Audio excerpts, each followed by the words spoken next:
नगरपालिका निवडणुकीच्या नगराध्यक्षपदासाठी शिवसेना ठाकरे गटाकडून उमेदवारी अर्ज दाखल. महाविकास आघाडीमधून लढवणार निवडणूक. महाड नगरपालिकेच्या 20 जागा लढवण्याचा महाविकास आघाडीचा निर्णय. नगरपालिका सार्वत्रिक निवडणुकीसाठी आज शिवसेना ठाकरे गटाने नगराध्यक्ष पदासाठी चेतन पोटफोडे यांनी उमेदवारी अर्ज दाखल केला आहे. शिवसेना ठाकरे गट, काँग्रेस आणि राष्ट्रवादी शरद पवार गट एकत्रितपणे आघाडीच्या माध्यमातून निवडणूक लढवणार आहेत. आज नगराध्यक्षपदाचा अर्ज दाखल करण्यात आला आहे, तर पुढील 2 दिवसात नगरसेवक पदांसाठीचे 20 उमेदवारांचे अर्ज दाखल केले जाणार आहेत.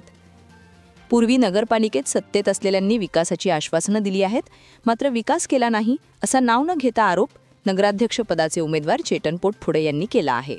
आज महाड नगर परिषदेची निवडणूक लागली.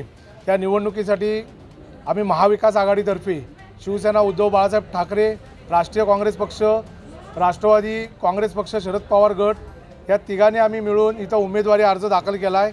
या उमेदवारी अर्जात प्रामुख्याने थेट नगराध्यक्ष म्हणून मी चेतन पोटफोडे असा अर्ज दाखल केला आहे. त्यानंतर आम्ही काही वेळात आणि अजून उद्या आणि परवा अशा 2 दिवसात इतर नगरसेवकांचे अर्ज आम्ही दाखल करणार आहोत.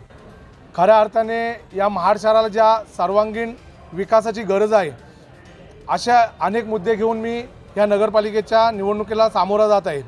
आपण बघितलं की महाड नगरपालिकेची सत्ता अनेक वर्ष ज्यांनी भोगली ते आजही हात जोडून विनंती करतात की आम्हाला एकदा सत्ता द्या, आम्ही हे करू, आम्ही ते करू. लोकांनी त्यांना नाकारायचं ठरवलं आहे. दुसरे आहेत ज्यांनी प्रशासकाच्या काळामध्ये 4 वर्ष एवढा निधी आणला, तेवढा निधी आणला असे बॅनर लावले. खरं तर महाडकरांना ते कुठेही पाहायला मिळत नाही त्यांचा विकास.